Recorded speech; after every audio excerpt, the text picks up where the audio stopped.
So if you've got that kind of value proposition, I think the important point there is to say it's not just one thing. You might have multiple different value propositions within your business, like we just mentioned there, that are addressing different segments.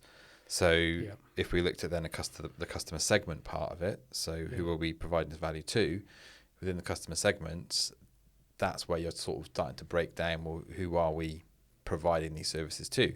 I don't know whether it's worth, I did think, and maybe this is being self-indulgent, but for each of these we could almost go through and say what our business model canvas would say. Yeah. As long as you thought about it, if you're going to put me on the spot. But I would say our value proposition, if we were thinking about our value proposition, we've got probably a couple of different customer segments that we're targeting a value proposition at. One would be owner-managed businesses for board-level advice, and the other one would be HubSpot, which if we talked about that, then our value proposition is that we think, the only HubSpot partner in the UK that's got manufacturing expertise. Well, as it happens, I did some research on that. I've looked up all 200 or so UK HubSpot partners, and none of the others have got manufacturing expertise from experience. They may have helped that sector, but unlike us here, we've been on the shop floor in factories and run factories and done our lab work and all that sort of thing. Yeah, you're right. So that's our USP. So you're saying for the HubSpot side of things, our value proposition is it's not about HubSpot per se, is it? It's about business growth. It's about business growth. And our board advisory work with 3,000 board meetings, etc. That's something unique about us that is offering value to our potential customer segments. Yeah, I think the value proposition there, it's sort of taking away a pain and giving a gain. It's not the day job stuff. No.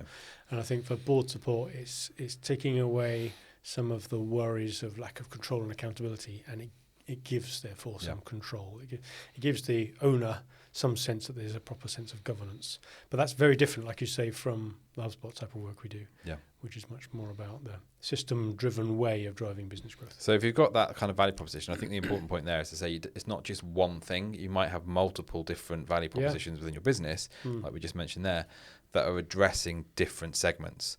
So if we looked at then the customer segment part of it, so who are we providing this value to within the customer segments, that's where you're sort of starting to break down, well, who are we providing these services to? So to contextualize that from a Wellmeadow point of view, we've got our we've got quite a few different personas that we've got, but we've also got different customer segments in terms of board advisory work. And in that, there's probably 2 or 3 different types of companies that we work with that you could probably classify as different segments per se. And then within the HubSpot side of work, we could probably segment that out into 2 or 3 different kind of customer segment groups as well. Yeah, but if you're trying to come up with customer segments, whether it's for the canvas or just generally as part of your marketing strategy formulation, I think it's important that whatever you decide to segment your customer base on, or even your market on, a subset of which is your customers, that it's got to be something you can actually determine from the outside. There's no point saying, we work with all the ginger-haired directors if that's not a publicly available information. You should do. Yeah, and it should be public information. Bearded. Ginger-bearded directors. I don't know why that's the first thing that came into my mind when I was fishing for an example there.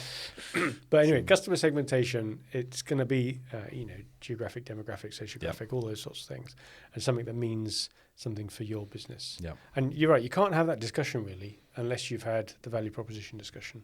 So that's what you're doing, who you're doing it for, and do they actually exhibit those problems or need for gains that you're talking about? Yeah, you've almost got to do this in tandem, haven't you, really? So it's you might even iterate, mightn't it? You might say, oh, hang on, there's this new sector segment. And then you say, well, hang on, that doesn't really meet the way we've described the value proposition. We must be giving them something else then. And that's where you go around in circles. Because, for example, where we've done some private equity-backed businesses before, it's a very different benefit to the owner themselves taking on our board support, for example. They get an insight to something they wouldn't normally see at all. Yeah. So that's a different type of benefit for them, isn't it?